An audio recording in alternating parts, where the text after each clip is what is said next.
details sometimes vary, but the basic structure of the dream is the same. She has some kind of emergency.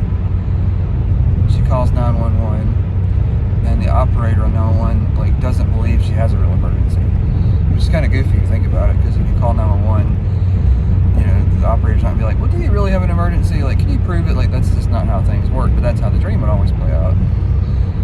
And so it was always kind of an odd, stressful progression of the dream.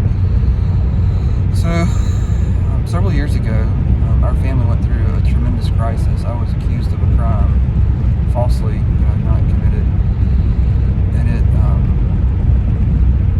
deeply wrecked our family. Eventually, the Supreme Court vindicated me, and we were able to put our lives back together. But it took a very long time, and the toll that ordeal took on us was incalculable. So the night before that began, the night before the false accusation was leveled and everything began to unravel, Michelle had this dream. She dreamed that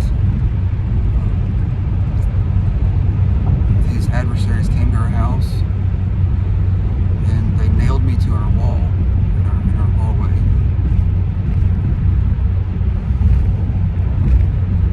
Which kind of denotes something akin to crucifixion.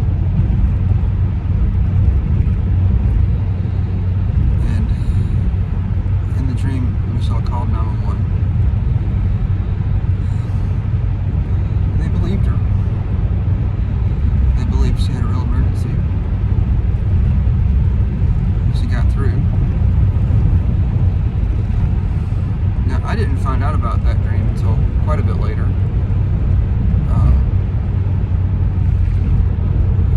But looking back, I'm absolutely convinced that God gave my wife that dream to fortify her for what we're about to experience. And it's a way of giving some reassurance that though things were going to get really dark, He had heard our prayer, and He was going to deliver us. So, I can't, in a scientific sort of way, prove that dream was from God, but